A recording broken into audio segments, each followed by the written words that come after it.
A very warm welcome to the class, children. Our today's topic is equations. In the previous class, we had already studied about what are equations and we have even solved an problem set regarding that. So now as we know what are equations, let's try to write an equation, and at the same time after writing an equation, let's try to solve an equation. How does an equation is being solved to get an answer? These are certain solved examples which we need to practice. So the first example says 4 years ago Diljit was 8 years old. How old is he today? So whenever we need to find out something, we need to take that as a variable. I hope you all remember what was a variable. A variable is an alphabet which we take to find out that particular number, or you can say the particular answer. Okay.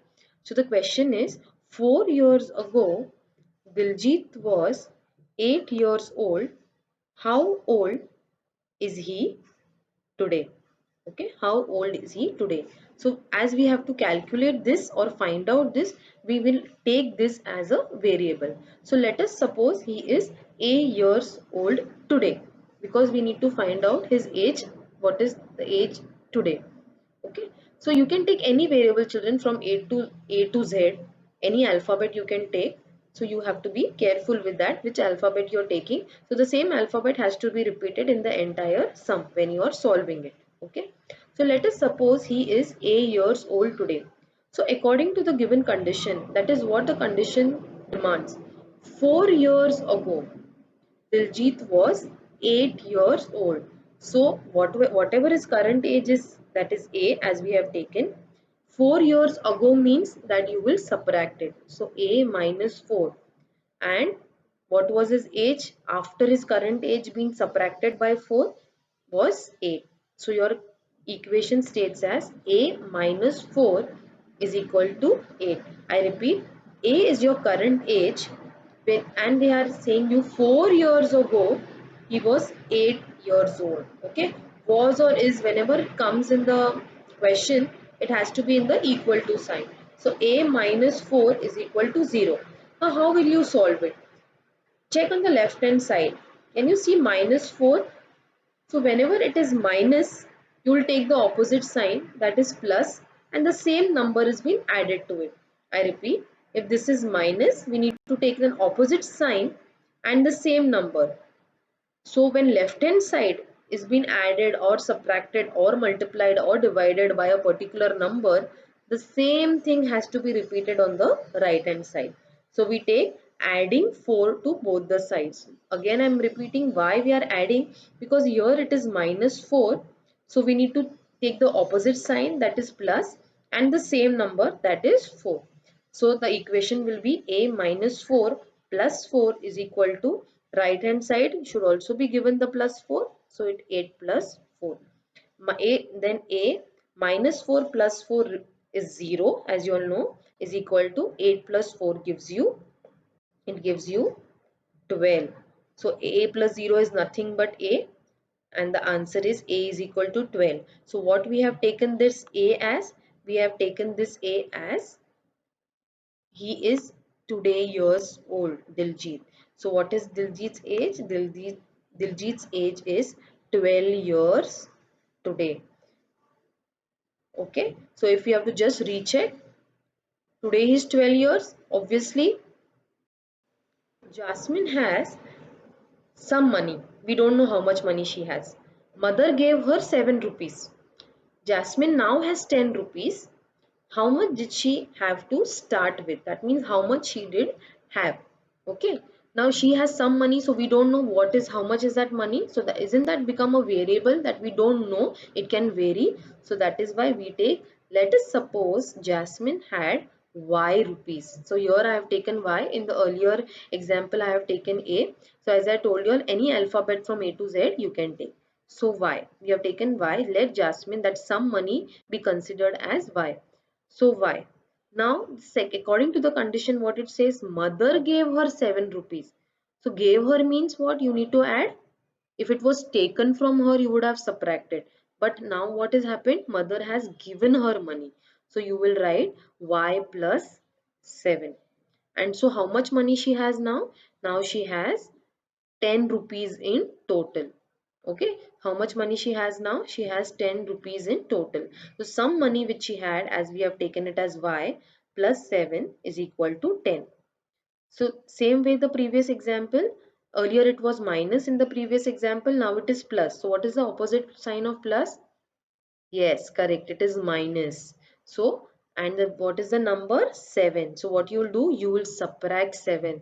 As I told you, left hand side, if you are doing something, you have to do the same thing on the right hand side. So, here when you are subtracting 7, on the right hand side also, you will subtract by 7. So, subtracting 7 from both the sides. So, y plus 7 minus 7 is equal to 10 minus 7. Again, plus 7 minus 7 gives you 0. So your left hand side will say y plus 0, and 10 minus 7 is 3. So how much money she had initially to start with? She had only 3 rupees with her. Then her mother gave her 7 rupees, and then she had 10 rupees in total. Okay, I hope you all have understood. Let's see one more example. There are some pedas in a box. Okay, we don't know how many pedas are there.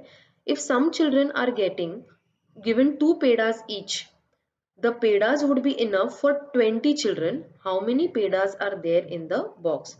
There are some pedas, we don't know how much pedas we have. But when you are giving each child 2 pedas, it was enough for 20 children.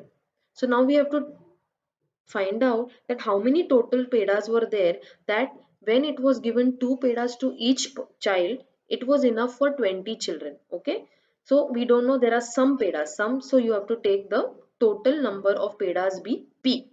We don't know how much pedas were there, so let us take as p.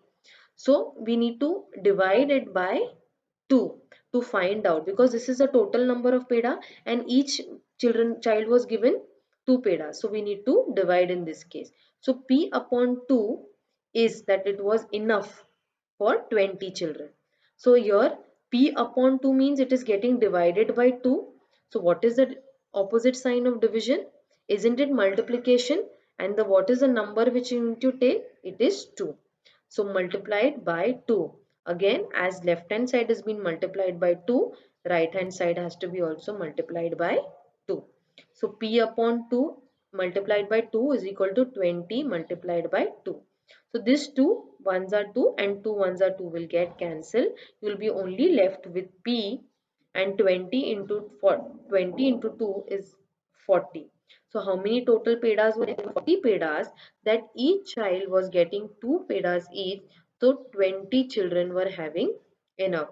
So what will be the answer? I have not written it purposely because now we have to do it together, that there were in all 40 pedas in a box that were enough for 20 children. Okay, which were enough for 20 children.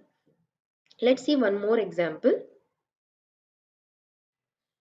5 chocolates cost 25 rupees. I know paid, we are talking about pedas now, chocolates. Your mouth must be drooling, but let's come to the studies. 5 chocolates cost 25 rupees. So when the person was buying, he bought 5 chocolates for 25 rupees. Now we need to check how much does one chocolate cost. We need to find that. Okay. So let's see, we don't know the cost of one chocolate. So we need to write that one chocolate as a variable. Okay, so whatever we are finding out, children, has to be taken as a variable. So if one chocolate cost k rupees, here we have taken it as k. So 5k, because one chocolate cost we don't know, and 5 chocolates we have bought it for how much? We have bought it for 25. So our equation will be 5 into k. This, if nothing is written in between the two, one number and the other variable, it is understood that it is a multiplication sign. Okay, from when, if no sign is written between a number and a variable or an alphabet, for instance, if I have to talk in a simple language, we understand or we consider it as multiplication. Okay, so here it is 5k is equal to 25. So here it is multiplying. So what is the opposite sign of multiplication? It is division. And what is the number here? It is 5. So we'll divide here by 5. So here also we'll divide by 25 divided by 5. Okay. So what will be the answer here? In this case 5 and 5 will get cancelled, so you will get 1k, and we divide your 25 by 5. What you will get the answer as 5 5s are 25. So how much does each chocolate will cost? Each chocolate will cost 5 rupees. Okay. So the person had got one chocolate for 5 rupees. Like this he got 5 chocolates. So in all, how much money he had to pay? He had to pay 25 rupees to get the 5 chocolates. I hope you all have understood, children. So in the next class we'll do the problem set.